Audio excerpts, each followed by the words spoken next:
Racing isn't easy, but experiencing it is. iRacing puts you in the driver's seat with the industry's leading sim racing game. Drive on laser scan replicas of the greatest racing circuits from around the world. Go head-to-head against other drivers chosen by skill-based matchmaking to ensure competitive racing at every level. Compete across all your favorite series. In officially licensed cars, engineered to deliver the most accurate driving experience possible.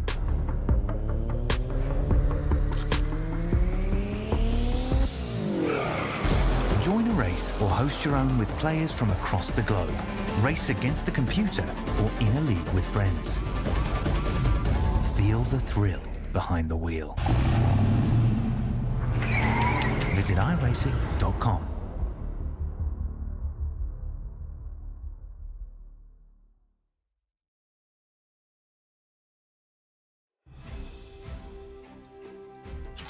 Ozicar Tin Top Cup is pitting 3 different types of touring cars against each other in Season 9. It's round 4 from Tsukuba Circuit 2000.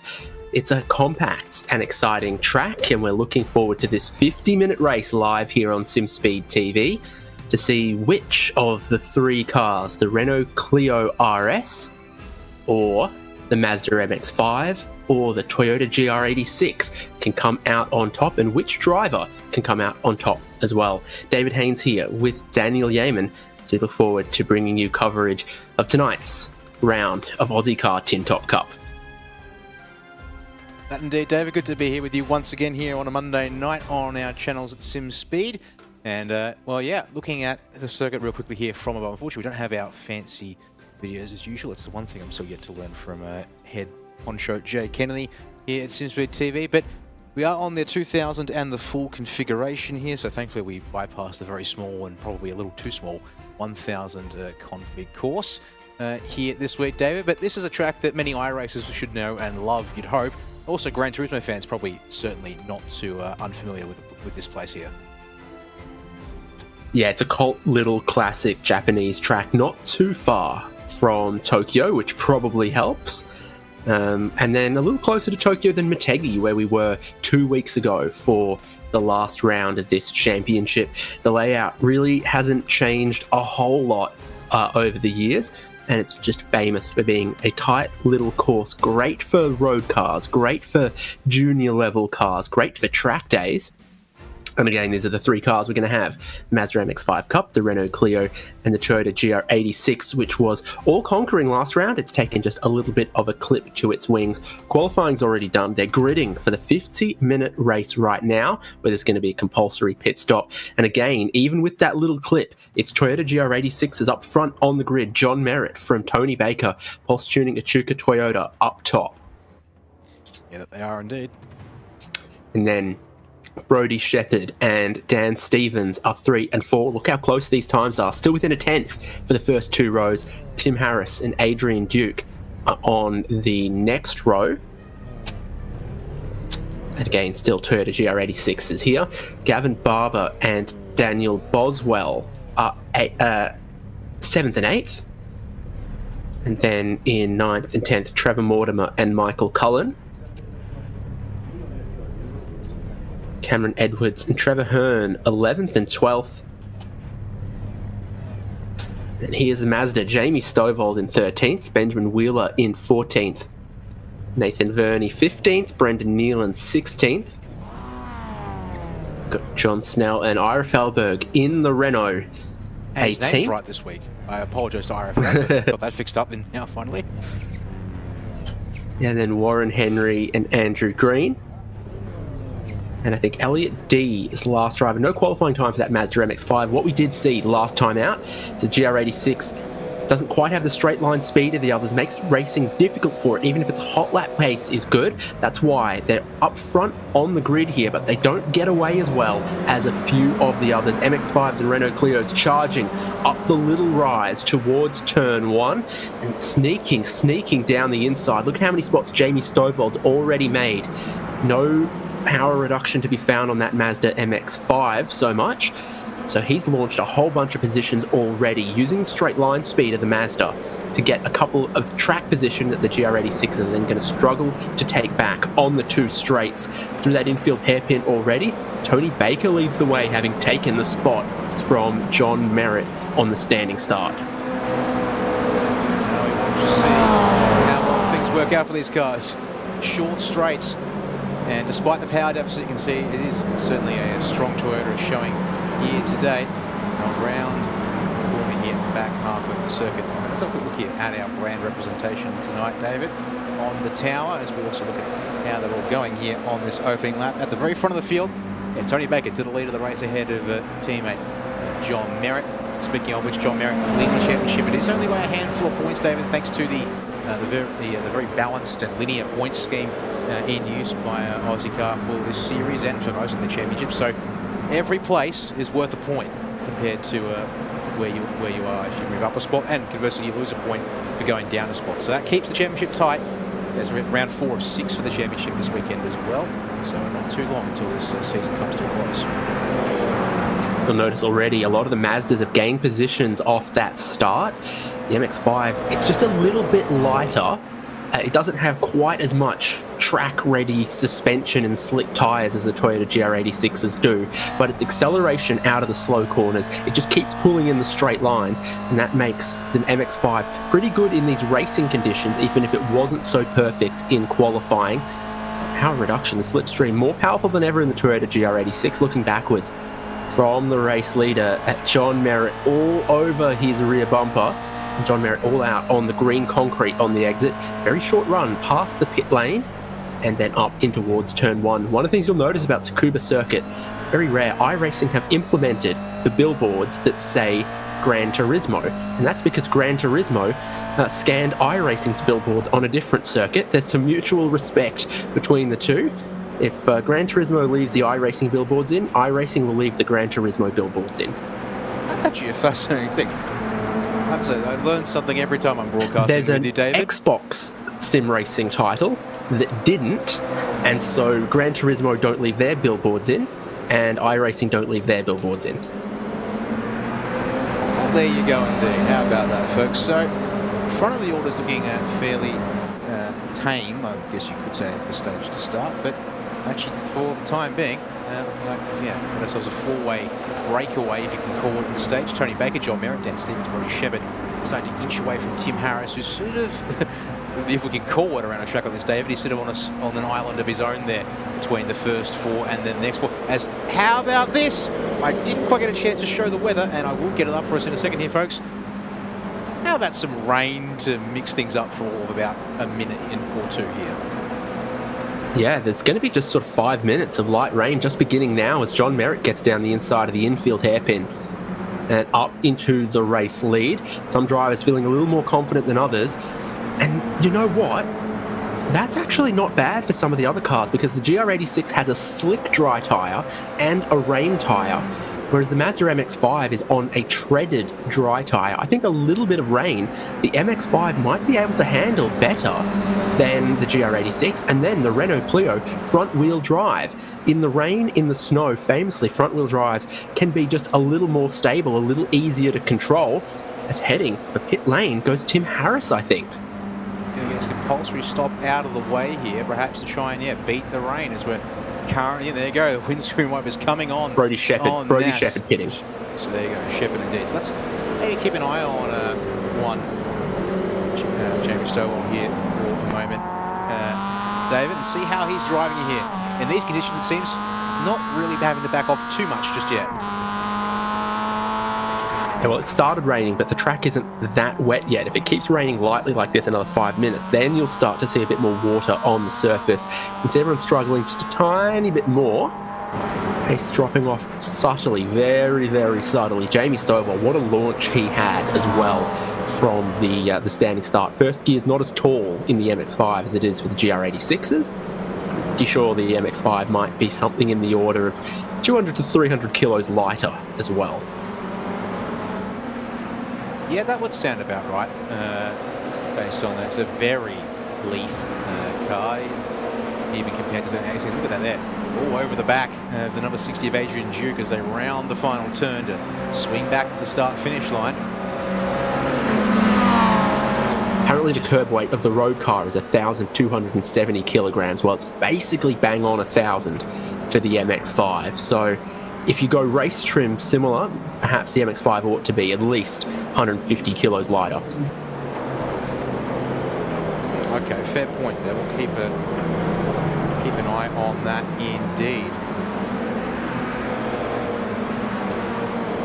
So, everyone staying out. Rain's still very, very subtle, and I've looked at the radar. It's not going to get very heavy, and it's not going to last very long. Realistically, at worst, there's 10 minutes of it in the race. So there's 43 minutes to go. James Stovall not making the progress he quite hoped for, but he gets a good run out of that hairpin. And now he's watching as that looks like another driver's going to aim for pit lane. Stovall still just trying to hang on, find grip and use his power and weight advantage. Pit entry could be slippery and difficult. Trevor Mortimer's navigating it with care. Daniel Boswell appears to have started on wet tyres, by the way. Ira Felberg looks like he's gone to wet tyres. So this is Boswell, wet tyres, and that's the difference. Plain round the outside. Now, he started this race on those wet tyres, so probably gambling on the rain to come early, be heavy, and last long. But certainly, his lap times look good now. A lot of other cars in front have dropped to sort of 106 as he kicks a little bit of a slide. He's maintaining 105s. So we'll see if that's a smart move. Ira Felberg just getting lapped, but he's gone to those wet tyres.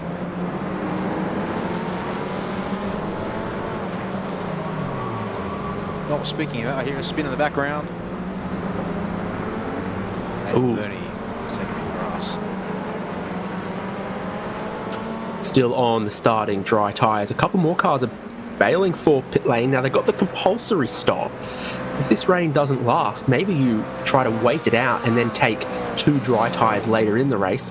Of course, taking wet tyres now will clear your compulsory pit stop, but you might need to change back to dries later on. Not everyone who's pitted has gone to wet tyres. So Brody Shepherd and Trevor Mortimer stayed on dry tyres. Daniel Stevens is going to wet tyres. Gavin Barber looks like he's staying on the dry tyres. John Snell and Elliot D are pitting. So this is strategically an incredibly all over the place race just inside of the first 5 minutes. Yeah, I was just trying to get everything sorted out for tonight, and then it just unfortunately missed the jump there. Looking at the track now, we're in about as light as the rain. It's now actually almost as light as it's in front. Trouble there for a million car here tonight. About a lap down. Brody Shepherd? Comes up here in a second, yes. Yes, so he pitted early, went to new dry tyres, and, they would be still dry tyres, and they would be cold. So now he's had a big contact, put a lot of damage on that car, and making a second pit stop once he finds where his crew is at as he overshoots them. Okay. It's back into the race, but the damage to Brody Shepherd, who is now last. 2 trips through the lane. John Merritt's doing this, trying to stay out, brave thing. Tony Baker's closed him quite a bit on the last lap.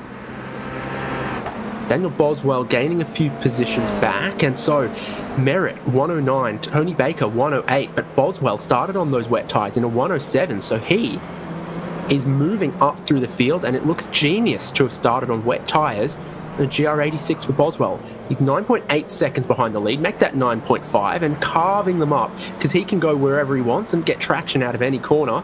See you later. It looks like he's got 50 horsepower more, but it's just a difference in tyres, grip, and confidence on a circuit where the rain is still falling. See up the inside here at Cam Edwards for 7th place, and he's on the dry line still. So the track, it's interesting to see the track, even though it was fully rubbered in during qualifying with the session settings for tonight, has been. There you go, Tony Baker, John Merritt, they're dueling for the race lead. Meanwhile, up front, yeah, looking to the race lead, John Merritt. It's not looking as confident now in these conditions as Tony Baker, who's picking some different lines. again, the lap times slowing up drastically for everyone trying to survive on dry tyres right now. 1:11 for your race leader, John Merritt. 1:07 again for Daniel Boswell. Now only 6 seconds behind the lead. He's pulled 4 seconds out of the lead this lap. He was the only Toyota GR86 to start on wet tyres, and he looks like a genius. Well, look at him here. There you go. He's going to carve past Stovall, look for Trevor Hearn's place here into the hairpin, and then you're going to find a way past Ira Feldberg if you can. Although, well, Feldberg's a lap down on wet tyres, so last lap for Ira Feldberg was a 1:10. Quicker than GR86s on dry tyres, slower than this GR86 on wet tyres. But critically, look there. Boswell was right up behind Ira, out of the hairpin, and actually closed the gap nicely through the corner. But let's watch to see here down the start-finish stretch. That Clio inch ahead, unless Ira dips out or dips away completely for a moment there. Doors wide open on the inside, so Ira playing the long game and the smart game, and knowing that he's not really in a position to continue fighting in this very minute here. Carving his way through. Got a few lap down cars here that have already stopped. Of course, it's a tiny lap. So those that have pitted and gone to another set of dry tyres, cleared their compulsory stop, are now a lap down as there's one of them around in the background. And Boswell's having to carve his way through lapped cars here. Trevor Hearn, unfortunately, our driver around there in the background. Boswell's 3 seconds behind the race lead. I called it out. He was 10. Now he's 2.5. Now the race lead's just in front of him. He can stay on these tyres as long as he likes, and then if the track dries, he can take his compulsory pit stop and go to dry tyres. That's the race lead first and second, just in front. You're looking at third place, Daniel Boswell, who, for the first 2 laps when the track was dry, must have felt really out of place at the ball, but now he looks like he's driving an F1 car in an F3 race. Here as that rain just dropped. It's about as light as it can be, but it's still present here at the circuit in virtual Tsukuba. Now he's going to try and clear Warren Henry in the Ozicar MX-5, who's compulsory stop complete, just trying to make his way around the track and just not too bitchy in the way. There's door open on the inside. Tony Becker, I don't think you could get that pulled up there for the second hairpin, David. And Boswell through to second. Just got to finish the move here with the right-hander, and he will do so. Yeah, good line through the fast right-hander there, carrying speed up towards the race leader, which is the next car in front of him. It just looked like John Merritt's wearing the wrong shoes, but this rain will only last one more lap, and then it could come back towards John Merritt. Boswell is absolutely going to have to make a 4-tyre change back to the dries at some point before the end of this race, but he's launched himself from 8th on the grid. Then he was down in 12th or 13th place. The rain came, and he's hauled his way back up towards the race lead. And there we go. There was a moment there in front for Mortimer. Going to go down a lap as a result. To the race lead, the 81 machine of Daniel Boswell. Now, as you said, indeed, this is the critical thing now. He's got to pull enough of a margin to John Merritt that changing to 4 tyres and 4 slicks isn't going to cost him too much time versus just a 2-slick tyre change that I presume Merritt will look to do, even though his existing slicks will be pretty cold. So, but there you go, that ball. So he's going to need a few more laps of this. Probably looking around 10 seconds, I'd say. He'd want to offset the difference in 4-tyre versus 2-tyre change time, David. But already, that looks like that's not going to be too much of a hard task. Yeah, well, it's just a tiny lap, and it's multiple seconds per lap advantage that he's putting in right now on John Merritt. The track isn't even beginning to dry yet. Soon it will start to dry. The official measurement's 50% wet at the moment. That's usually got to get down to 20 or 15% before you make the swap back to dry weather tyres. So once the rain stops momentarily, it's just about to, then there could be another 15 or 20 minutes before going back to dry tyres. Looks like the thing to do. Some other drivers on wet tyres carving their way up through the field. Daniel Stevens in 10th. Gavin Barber and Elliot D in 13th and 14th. They will be relishing exactly how sodden this track has become. It looks so different to the race start through corners like this. It's actually incredible how much has changed since we've got this one underway. It's still classed as light rain, but if I bring up the weather history, actually we've had an issue with there. Sorry, I didn't get that. historical data there on screen as we'd like. Yeah, just as you said, visually, it's very apparent that the dry line there is now very much a slick puddle there that you're going to want to avoid in this part of the race. As a result, Boswell, it's getting away very nicely. Let's see if I can bring up last couple laps, or will that not be an option? Well, but there you go, nearly 5 seconds last time around, and here we go. 107.9. He actually found some pace as he's getting confidence in the car, whereas John Merritt behind was waiting to see this update. Yeah, another 5 seconds loss. This is looking like the perfect call from the Juice 31 tonight. 5 seconds per 2 kilometres. The only car that started on wet tyres. Everyone else on wets started on slicks. They've had to make their pit stop to go to wet tyres, gaining very well with it. So Stevens pitted relatively early to go to some wet tyres. And you can see where he's gotten to, up into 10th. But then, can he stay till the end on these tyres, or will he have to make a second stop to go back to dry? That's what makes Daniel Boswell look so great. He started on wet tyres. He can stay on those wet tyres so late into the race and then make the call to do his compulsory pit stop back to dry tyres if he wants to, or 2 new wet tyres on it would satisfy the requirement if the track doesn't dry quickly. Whatever happens, Daniel Boswell has a strategy to do it, whereas some of these, like Dan Stevens, Gavin Barber, Elliot D, Michael Cullen, their strategy only looks good if the track stays wet, because going back to dry tyres will be a second non-compulsory pit stop for them. Yeah, so it's this waiting game to see. He said it was a very narrow band of rain. It should have cleared pretty much the circuit by about now. I can tell you we have almost cleared the end of the rain, so the track has only made it to too lightly wet, which is probably beyond where you want to be. And well, the fact that the guys on slicks have dropped down the order is proof of that. Speaking of dropping down the order, it's a full-on battle between the drivers who are trying to hang on. Baker, Duke, and Harris here for third. Look at them in a car which had power reductions to try and bring it back to the other cars available in the series, and they're all just fishtailing all over every single corner around here.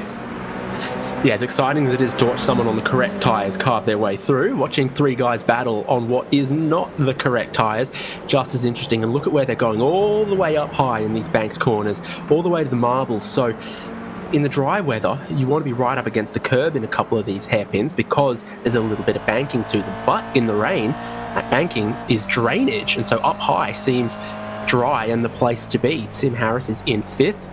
They're both all staying a little wide. Then Harris tries to come back to the normal racing line, and it's so slick there. Wide round the outside, looks grippy, and then he tried to cut back and found a rubbered-in slippery bit of the road. Adrian Duke now down the inside of Tony Baker, but needs to get it stopped, and there's a chance that Baker finds heaps of grip around the outside there. Doesn't quite get as much as he'd want. Baker up into 3rd. Straddling the stream there through the turn 2 flick, and then just still trying to hold where you can near the racing line, so you're not maximising, but just having to tiptoe now around here at this point on the circuit. And I do believe we are now no longer raining on the circuit. I apologize for having to bring up the radar tonight. It's much getting out to work, unfortunately, this week. As also note there in the top right of your screen, Shepherd's had a bit of a nightmare of a race. There's an issue for Boswell. No, pit lane for Boswell, sorry. No! Big problem for Boswell, actually, pardon me. Mechanical black flag has been issued. To the Ozicar replay, I think we have to go here, David. Surely he's going to change 2 left tyres, and that reduces his strategy. And it's on the way into the hairpin. There's a puddle there. I've got a phobia of puddles these days, and he's just flicked that puddle from a confident race lead of over 15 seconds. He's gone, I've got these really grippy tyres. I don't need to worry about touching the curb, even with the correct tyres. Yes, you do. You can't touch that wet curb. Oh, man, that is a real kick in the teeth there, because it's not going to be the time to change back to No. He takes his compulsory stop. He changes 2 wet tyres for 2 wet tyres, Now he's got to hope that the track doesn't dry up in the next 30 minutes. That's going to be a tough ask because the rain has stopped. It's a short track, so they're all circulating. There's only 2 kilometres of pavement that they need to dry out. The wind is blowing from the west at 20 kilometres an hour, and the humidity has come down. So all of those things combined, the track could dry very quickly because it's a short track with a bit of breeze blowing. And with the humidity low, the water can evaporate and go up. When it gets kicked up into spray, it doesn't just fall straight back down on the racetrack. It gets absorbed in the air. Back also, Robbie Shep, another driver received mechanical black flag tonight in the Vermilion Motorsports entry here on screen now. And same spot of the track, but he's on slicks, and he's just in the puddle, not the curb. So didn't get too aggressive, just the wrong position on track at that point in time.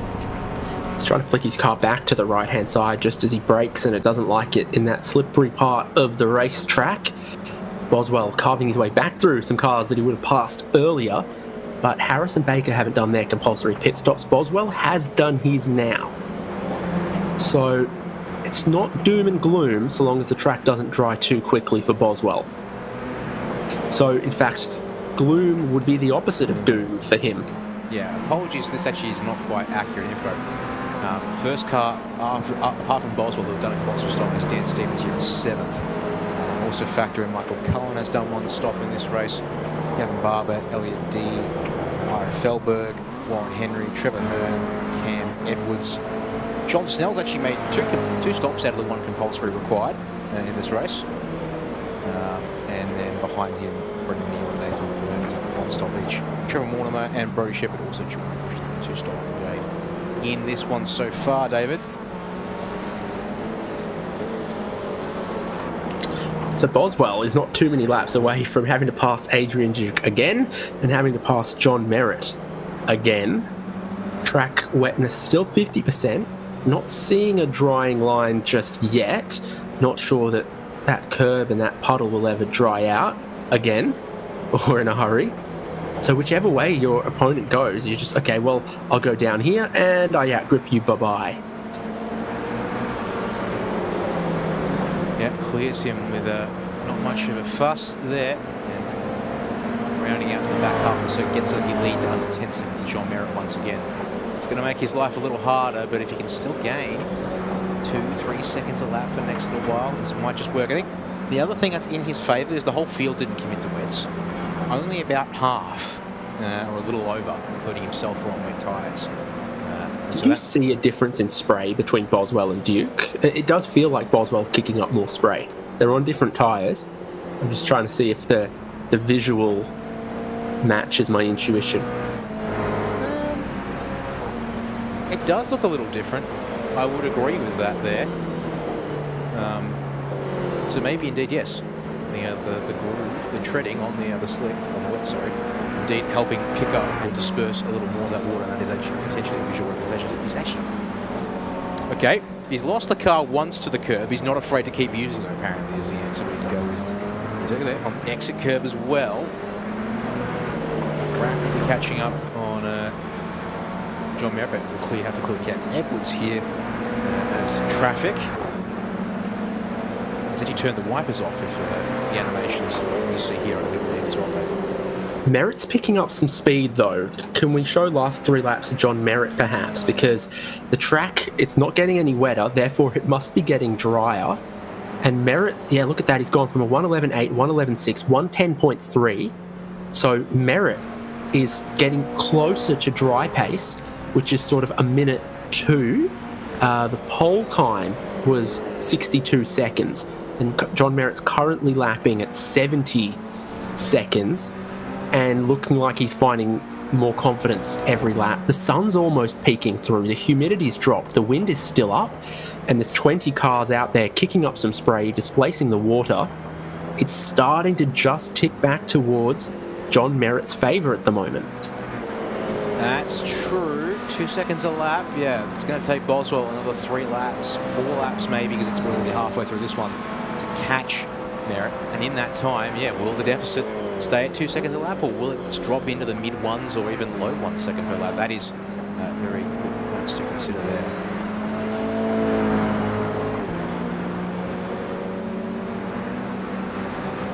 Whereas I don't think that the wet tyres can get much faster than this. Surely minute 6 is about the best they can do. So once Merritt starts being able to get to that kind of pace on his tyres, that's the crossover back to dry. The measurement of the track wetness is still the same, but you can see some more breaks in the cloud up there. You can see the sun.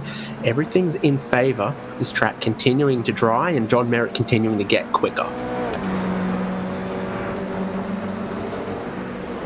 He is. Boswell's still going with him though. Almost 10th for 10th at this stage. So, yeah, give it another 2 laps. He'll be on the back of him. Question is, yeah, got to pull away again though. Or does he just try and stick it out and take the loss on? Because again, we're now inside of the halfway mark of the race. Do you then just try and stick it out and just lose the time on track if the slicks do come too fully? Maybe that's the gambit for Boswell here and now. He's made, as you said, made the compulsory stop. He's just going to potentially be on the wrong compounded tyre to make pace, but can he hold on to the gap by virtue of just sticking it out?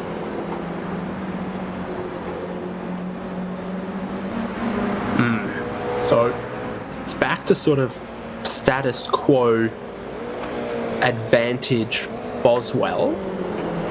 But if the track dries rapidly enough that Boswell has to go back to slicks, then it's advantage John Merritt. We're about to approach the halfway point of the race. Seeing a drying line form, John Merritt again a 109, only 2 seconds slower than Boswell. Why? No, sorry, pardon me. That's no. We'll ignore what I just said. It's fine. Carry on. Okay. Ooh, okay, that's a hell of a Mazda MX-5 drift right now for Jamie Stovall, who stayed out this whole time on dry tyres. No stop for him just yet. He's being passed by cars that have switched to wets, but he's hoping we'll have to switch back to dries. Man, okay. This is looking really tough now for Stovall. Hopefully it comes back to him, though. That's what he'll be hoping for. Just even hearing how slow the power wind-up is there for him just suggests to me it's just not going to be a super feasible option long Boswell's term. going for the race lead. Boswell's down the inside of turn 1 and back ahead of John Merritt. All right, 22 minutes plus a lap on the board. Just got a quick look again at the last couple of laps. Now I'll show the other way around like this. He's still making good time despite the drying nature of the track. So we're still very much, he's still on the right tyre. It's the eternal question of how long will it be the right tyre. He's got to work on this on traffic. That's going to be the big thing. Get held up a little bit, perhaps, and just slow his potential to break away, which is certainly the case on this lap.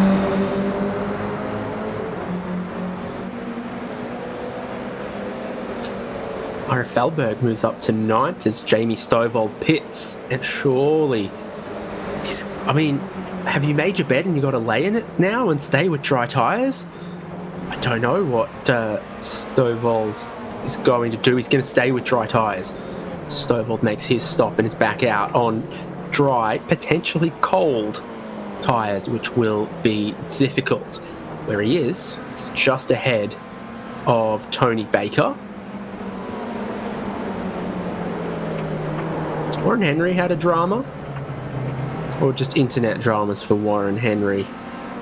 As he is one of the rare wet-tyred MX-5s in pursuit of a dry-tyred Benjamin Wheeler. Has said he's had something happen here. Let's have a quick look at the Ozicar.net replay once again. Into hairpin at turn 3. Internet drama, okay. Okay.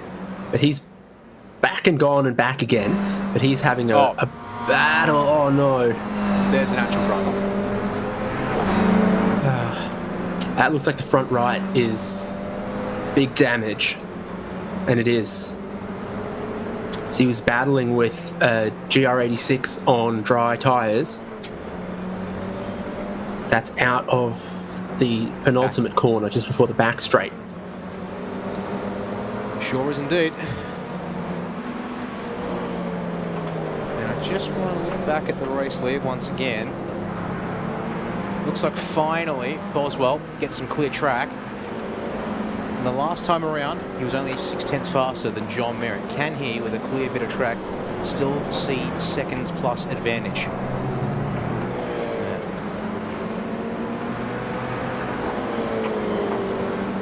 I think the big thing for him actually that might work here still also, David, consider that, as you said, John Merritt still owes his compulsory stop.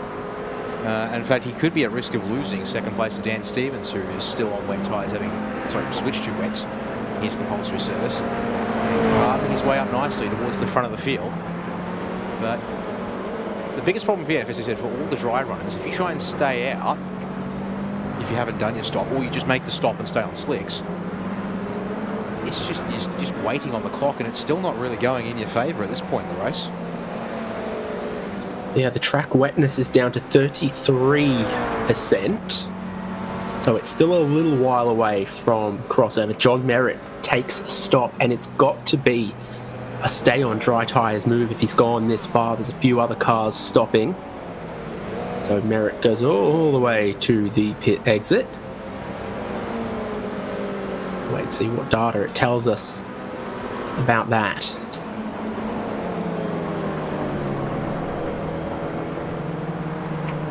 Track battle.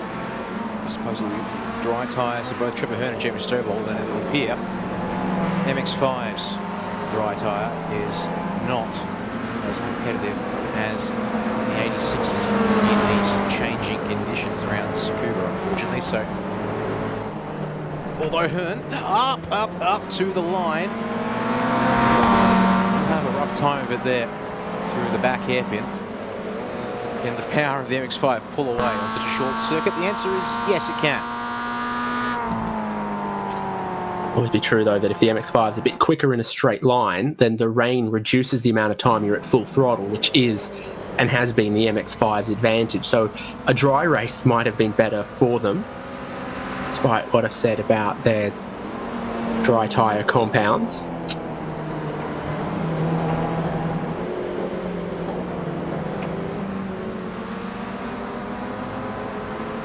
Adrian Duke and Tim Harris pit. It's just there's Ben Wheeler sitting on the car. I'm seeing yet to complete a compulsory stop apart from Andrew Green 2 laps down in 19th place.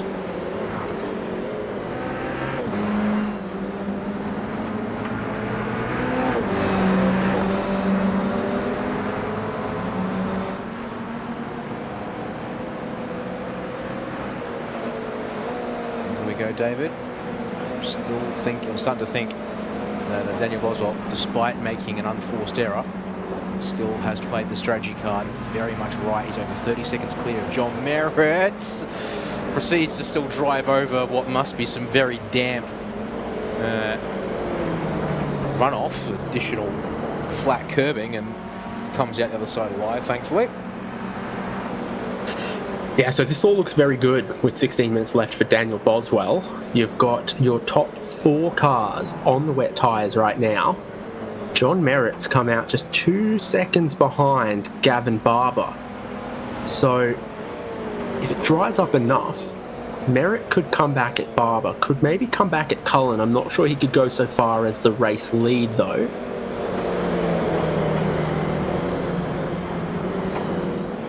Barber in 4th. Last lap 107.6. John Merritt on dry tyres 107.5. So it's just starting to come good now for John Merritt. Track wetness still 33%. When I see that move to the next notch, I think there's just not enough time left at the back part of this race, though, that favours the dry tyres. Everyone who's on wets now is going to stay on them to the end, surely. Whether we're just about to hit the crossover point here, but still 15 minutes to go. I'll have to see here what the next lap looks like, I think, to really get a feel for it. As Adrian Duke, though, has been passed by Ira Felberg for 7th place in the race, and that is because Duke, is he having a moment? He's had a moment.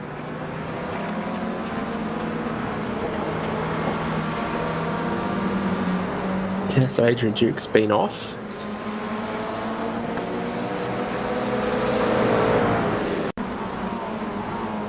It's Ira Felberg behind Adrian Duke.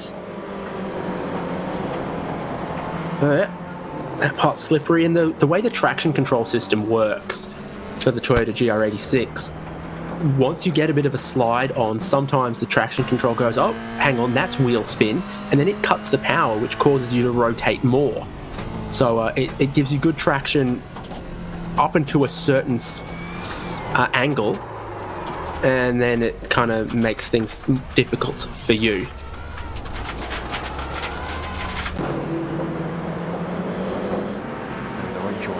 A bit of a long loop around there, but we return to live pitches. He's up the back of Timothy Harris for, could be now 9th place. He's dropped back to 10th. And eyes on the gap from Boswell to the race leader to John Merritt. 32 seconds. It just went down a couple of tenths, then back up a tenth, back down half a tenth or so. So we're right on that point now where it's going to come down to driver confidence and skill that's going to make the difference. But at that point, talking 13 and a half minutes to see a 30-second lead evaporate. As you said, maybe Michael Cullen's podium position will be what is under threat today from the slip tyre shot John Merritt. Andrew Green, our second last driver to complete the compulsory pit stop, comes in from 19th place. It's just Ben Wheeler, the only driver yet to do a CPS. So this is where it'll get interesting. John Merritt in red and yellow, Gavin Barber just up the road, still on the wet tyres. John Merritt looks a little bit quicker, but maybe he's more restricted in what lines he can take. And Gavin Barber could park himself on the dry line, only offer John Merritt the wet line, and he'd be very difficult to pass. The dry tyres are so much quicker in a straight line. Merritt has to look down the inside there, doesn't find the grip he would expect. As well, on the exit of the corner though, this could be Merritt for 4th place. He's going to take a big lunge down the inside. A Tsukuba dive, if you will. But then round the outside, just way more grip for the wet-tired driver. Oh, okay, I'll let you get away with that one tonight, Dave. That can be the joke of the week, as it were. Because I'm going to say anything, John Merritt, he's relying on finding some dry grip on the high side of these turns. I don't think the dive is particularly where he wants to be going, as he might now have discovered for himself there. So Gav Barber, all he really needs to do, he can almost sort of prop it middle of the road. And if he can just keep John a little high, but this time John's just going to rip at the high side and say, that's my place, thank you very much. Yeah, because that's one of the few corners where the high side is the dry side. So John Merritt, he's made Gavin Barber defend the wrong part of the road and been able to get through. So Merritt continually finding more speed, track continuing to dry, a visible drier line. The wind picked up more, the humidity down even lower. So right now, the track can dry very, very quickly. Oswell's still got 105 as his last lap, so going to catch that. But Merritt versus Cullen, I think, is something to watch over the remaining 10 laps. Merritt does need to be about 1.5 seconds per lap quicker to make that work and get onto the podium. And last lap, probably not a great representation because he was battling Gavin Barber. Let's see here for a lap where I think he's more or less cleared traffic, and he just had to deal with one driver that he's already made his way around. So already now not too afraid to run up against the towards the curb there on the exit of the back stretch, power on down towards the final turn.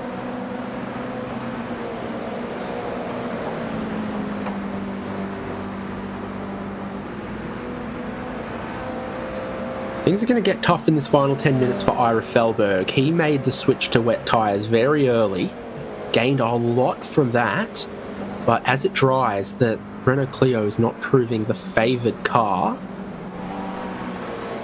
And so he's lost a spot to Tony Baker, I think it was. Tim Harris and Adrian Duke are just behind on dry-tyred GR86s, so they might get up towards him. And Elliot D is making a second stop. This moves Tony Baker, Ira Felberg, everyone else up another spot. You can almost see, not directly behind us, but because we're about to be lapped by the race leader, that Harris and Duke are about 2 seconds quicker, just exiting turn 1 now. Yeah, just popped up there in the background. A shot. It's through. We'll go. Our race leader. Oh, we just lose. So this will be an interesting little back and forth to keep our eyes on in the next little while.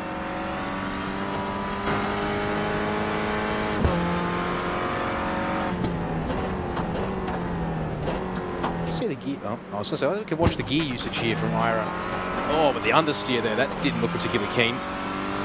Now, actually, forgive me, the Clear here is our one and only front-wheel drive car of our Tin Top Cup selections for this series, isn't it? So, if anything, this is probably one of the worst cars to have by virtue of you then waiting on the front end to grip up before you can put the power down. Look at the understeer there. If you can make the tail very skatey, then you use the front wheel drive to save you. But if you can't get the car rotated in the first place, then it's very, very difficult. So this is Tim Harris looking around the outside of him and looking for him. Tim Harris gets through Adrian Duke next. Duke's just going to wait it out a little bit.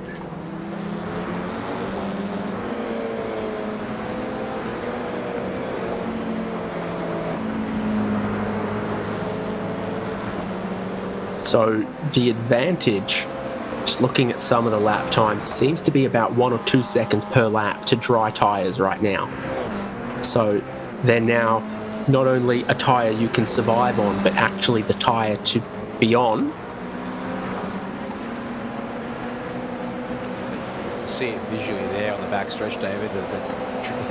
The preferred line is very much drier than where the drivers are now starting to run. In this case, Ira's case, just running down the right side of the backstretch, off the traditional line, and that definitely looked a little more damp. So, as you said, we're now in the happy phase of the wet, of the dry tyre runners, I'd say, as we go under the 1:05 barrier lap time. What can some of these drivers do, though, about getting themselves in position if they're on slicks? So Cullen third on the wet tyres completes another lap, and it's a 1:05.5 with a 1:05.6. John Merritt, if he's had a clean lap, he'll be flying along, and he is. He has a really good lap, a 1:03.8. Fastest lap we've seen in a long, long time. Pulls 1.7 seconds out of Cullen. I was saying what Merritt needs is a sustained 1.5 to 2 seconds per lap out of Michael Cullen. Well, it looks like it's trending that Merritt's going to be accelerating how he's closing this gap down. Yep.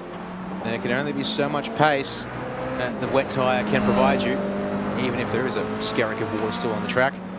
And the slip tyre will only get better in terms of getting into its operating temperature window. Obviously, of course, there is a point. Yep. Now, the question is, which of those is Merritt? I think it's the second one. First one, actually. Oh, okay. Well, I'd be scared then if I was Cullen. There's only 6 minutes left, but it's 6 laps. So there's every chance still. What's this lap time from John Merritt? 1:04.2. Not quite what he did a lap ago. But when he finds where that grip is, and as the dry line expands, he'll be going quicker and quicker and quicker.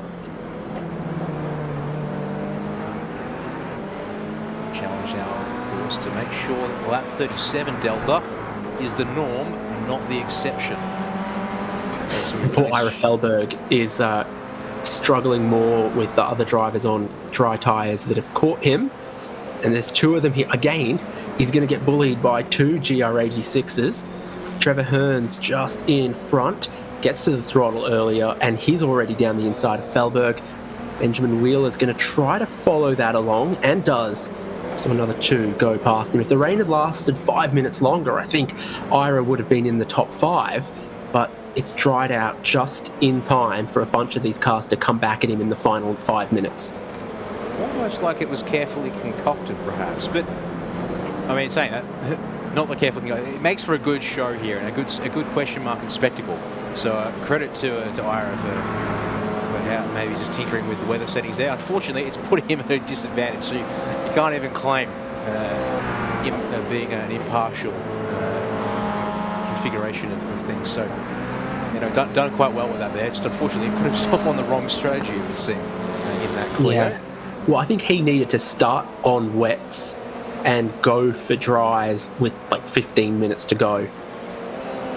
As, actually Ben Wheeler hasn't made his compulsory stop yet. So he's the only one left. Drop back to 13th, I'd say. Actually, no, he might be able to hang on to 12th and come out ahead of Johnson on 13th. Keep you posted on that. What we also to keep you posted on, of course, is this ever-closing gap between Michael Cullen and John Merritt. There you go, just the one MX-5 in between them. And now it's looking a little better for Merritt. Yep, there you go. And as you said, that 1+ second a lap gain is becoming the norm, not the exception. Both these guys still on the lead lap as well. So the 50 minutes ends with Daniel Boswell, but then these two still have to the end of that lap to just sort it out. So it might even be, 51 minutes or so when they take the checkered flag. Tiny bit of the grass. Merritt got plenty of the curb back there as well, so they're getting very, very adventurous with what parts of the Tsukuba circuit are raceable. It was a much narrower line earlier on. Track wetness is down to 17%. That's normally considered the crossover point, so we're right in. Dry tyres are the ones to have, and increasingly the ones to have. And look at Merritt. He's still got 3 laps. He could do this. He could still get back on the podium. He's basically within hunting. So let's look here, the final delta, 6/10, 3/10 adds up to 1.5 seconds. By that numbers there, he should be getting past Michael Cullen before the end of this lap right here. Yeah, and the fastest lap of the race is a 102.4. That was a 103.1 for John Merritt. So we're almost back to fastest lap of the race territory for cars on dry tyres. Trevor Hearn's also doing very well with the dry tyres at the moment. Daniel Boswell's lead looks insurmountable with a 13-second lead over Daniel Stevens. Michael Cullen in third. It's about to come under all kinds of pressure. Ira Felberg in 10th. It's got a Mazda MX-5 slipstreaming him that I think will get past him. And then back of shot, that's the podium battle.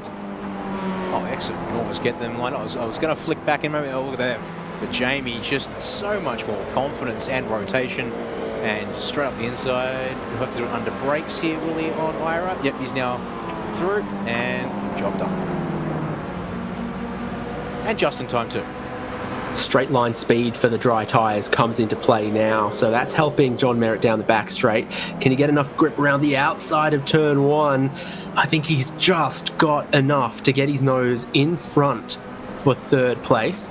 Cullen hasn't been able to place Merritt where he'd have a disadvantage and less grip, and Merritt's got him now, still with 2 laps to go. So you're in that crossover phase where you could take it or leave it which tyre is better, and then suddenly it becomes very, very clear which tyre is best, and by how much? A lot.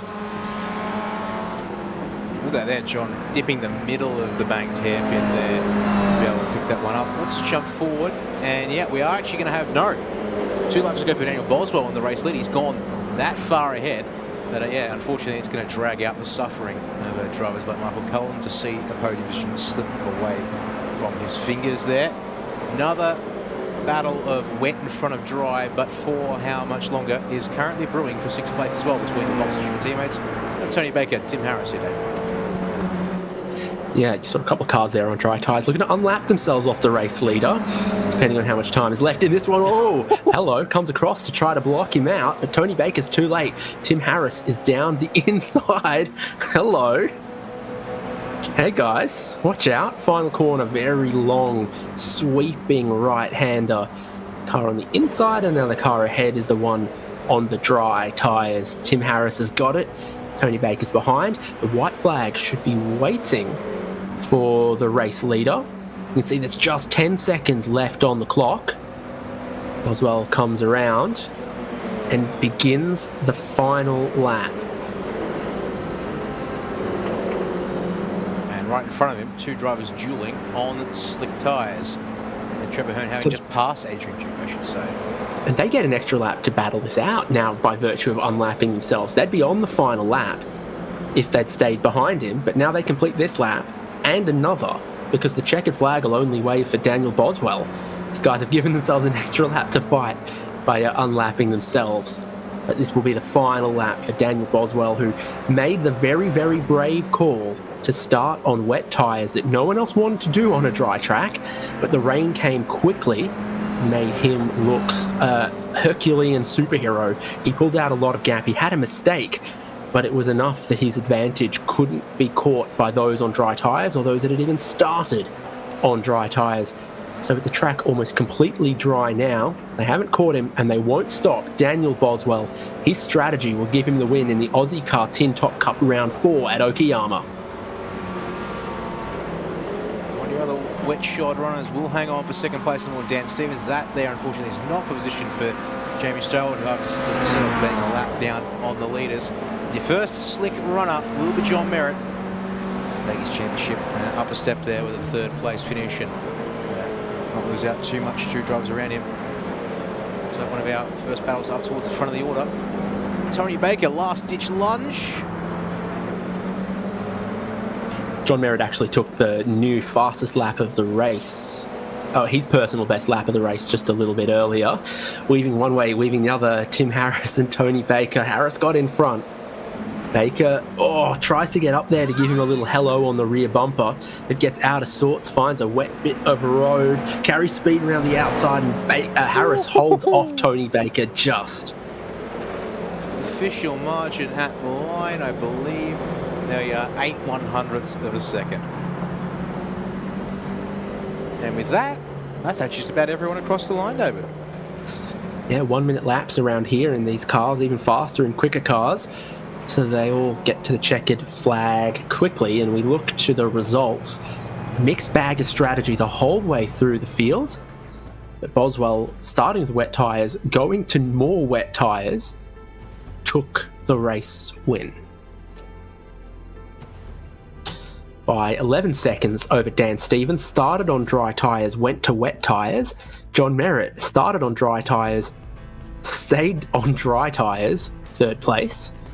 And then Michael Cullen, dry to wet. Gavin Barber, dry to wets. Tim Harris, dry to dries. Tony Baker, dry to wets. Was kind of the battle they were having at the end there. And then Trevor Hearn and Adrian Duke, 8th and 9th. Jamie Stovall, best MX-5 there in 10th, just one lap down. And then Ira Felberg in the Renault. Ben Wheeler, John Snell, Cameron Edwards, Nathan Verney, Elliot D, Warren Henry, Brendan Nealon, Trevor Mortimer, and Andrew Green. Deceptively easy to go a lap down in the wet at Tsukuba, being it's such a short lap, and the leader in the end completing many, many laps. Brody Shepherd was 9 laps down. Well, there you have it.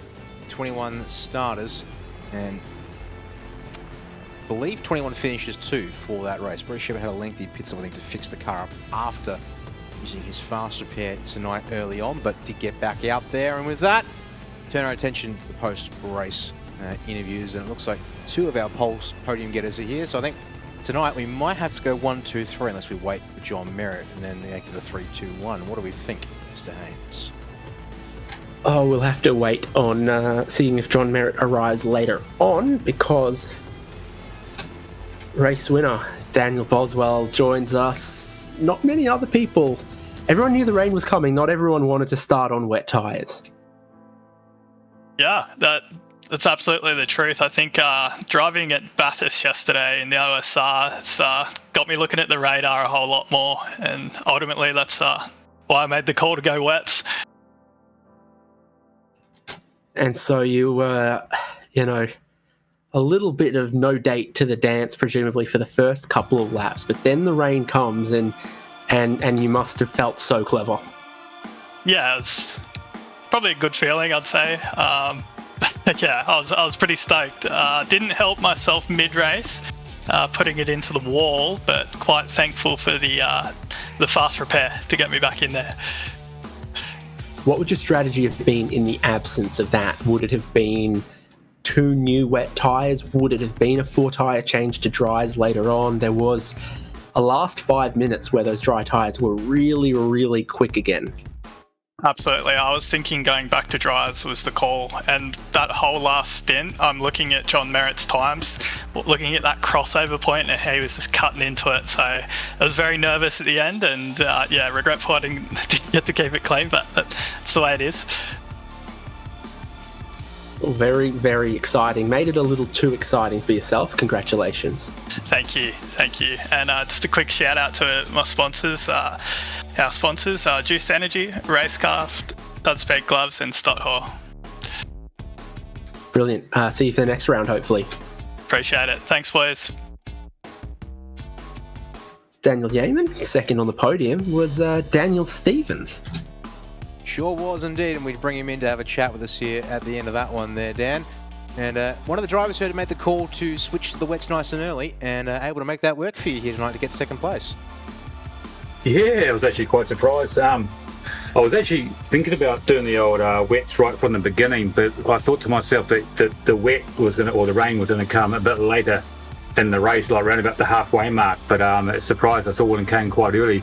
So actually, Daniel nailed it on the head by going wets out straight away. But I thought, oh well, I might just pit early and then just go wets to the end like I did. I think it was last time at one of the other tracks we went to. I think it was Akiyama.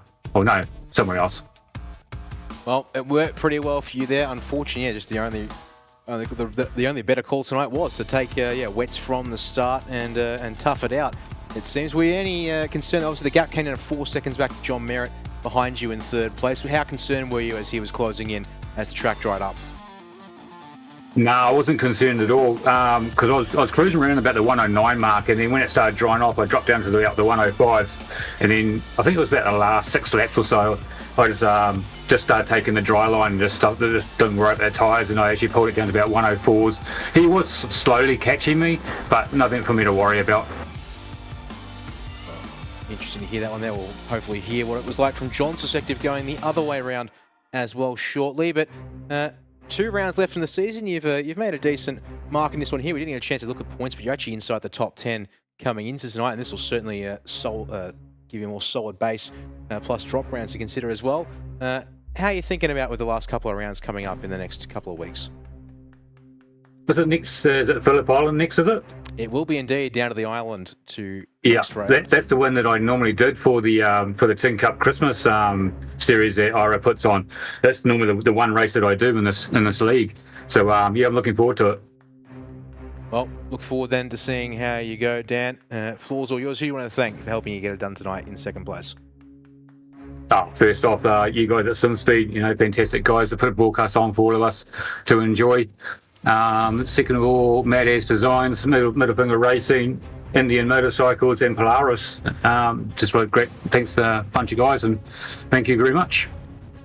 There we are, Dan Stevens, second place tonight in the Middle Finger Racing number 3, David, and that leaves hopefully our third man to talk to. Indeed, he's now in the waiting room, and we'll bring in Mr. John Merritt to speak to you here on the cameras. Yeah, John Merritt, congrats.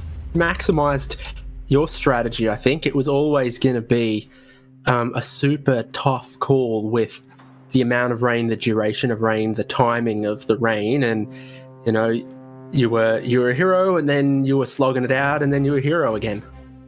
Yeah, when you get the strategy wrong, you've got no choice but to maximise. So, no, it was good fun. The changeable positions were awesome. I think when the sprinkling started stopping, I thought, please, please, please. And I hadn't looked at the sort of track temp, but it was just too cold to dry it out quick enough for us tonight, sadly. Yeah, bit of breeze, plenty of cars going around on a short layout, but, it needed to be another 10 minutes, I think. But you were cutting seconds per lap out of the wet tyres right at the end. Yeah, it was getting close to sort of full dry conditions, bar a couple of corners. So, I sort of said I must have been on our second lap. I said we need 5 more laps, but wasn't to be. So, it was good fun. But that's sort of 2 races. We probably got that tyre strategy wrong. So, we'll go and put our heads together and think about it a bit, I think. Invest in a bigger radar as well. I reckon it's It was touch and go which strategy was going to work, and we saw a bit of everything. We saw, wet tyres to wet tyres, dry tyres to wet tyres, dry tyres to dry tyres, just all the possible combinations. No one quite had a handle on where the scales were going to tip. Good for the broadcast, though. Entertainment factor. Yeah, guys dropping down through the field, cutting back up through the field. You were just short of taking the fastest lap of the race in that final stint as well. Yes, yeah. I just missed it. So, but no, it was that was awesome. Good job by Ira and making a variable and makes it exciting. So rather than a procession, which is fun. Even on your bad days, you maximise. Congratulations, John. A hypothetical, if you were going to fit, say, a safari snorkel to a Prado, where would you go? I'd fit wet tyres first, but I'd definitely go to a Tsukuba tyre to Dave. Good on you. Always a pleasure to see how you race and in this category and what path you take. And could have been the win. It's a podium for you again today. No, thank you, mate. Well done to the winners. Well, that'll just about do us here, David, and start turning our attention to what comes next in Ozicar in 2 weeks' time. Round 5 of this Tin Top Cup for its 9th season. We head home to Australia, and we're going to bring it back to, well, first of all, Phillip Island Circuit will be the next place we go racing. And, well, from a track that's got not a lot of straights and quite a lot of slower corners, we're going to really open things up with Phillip Island for our next venue in this series. Yeah, the average speeds will really, really rise for round 5 when the Mazda MX-5, Toyota GR86 and Renault Clio go head-to-head next in Ozicar Tin Top Cup. You'll see it here on SimSpeed TV. Hope you'll join us for that. And hope you'll join us for coverage of iRacing official V8s on SimSpeed TV coming up shortly as well. Well, actually, an update on that one I've received in the background, David. Unfortunately, there's been a good old-fashioned power outage over at what I'll call SimSpeed HQ, Director Jay Kennedy's place. And whilst certainly I have half a capacity broadcast, I am in no way set up to broadcast the V8 official series tonight. So unfortunately, this week's coverage has had to be cancelled on very short notice. So apologies to anyone who would normally hop across or was waiting for that one there and might be wondering what's going on, because it would normally go live now. And hopefully be back next Monday night for the supercars, at least. As I said, 2 weeks, Monday, 3rd of March for Ozicar here on a Monday night. So that all said and done, David, thank you once again for joining me here in commentary and, well, for putting up with me as your co-commentator whilst I also then fiddle with things elsewhere with the cameras. Congratulations to Daniel Boswell for his first win in the season here tonight at Tsukuba. A shout out to the No Social Hate campaign, Locked On Lads, and Prestige Trophy Badge and Engraving as your partners, and Ozicar supporting No Social Hate to note there as well as part of what makes this series possible. David, any last words to wrap up from here tonight from you? See you in 2 weeks' time at Phillip Island as we say thank you to Ozicar supporters, Prestige Trophy Badge and Engraving, Locked On Lads and the No Social Hate campaign. Another thrilling head-to-head duel and strategy masterclass in Ozicar Tin Top Cup. Racing isn't easy, but experiencing it is. iRacing puts you in the driver's seat with the industry's leading sim racing game. Drive on laser scan replicas of the greatest racing circuits from around the world. Go head-to-head against other drivers chosen by skill-based matchmaking to ensure competitive racing at every level. Compete across all your favorite series. In officially licensed cars, engineered to deliver the most accurate driving experience possible.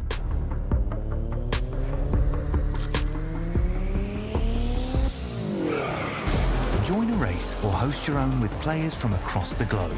Race against the computer or in a league with friends. Feel the thrill behind the wheel. Visit iRacing.com.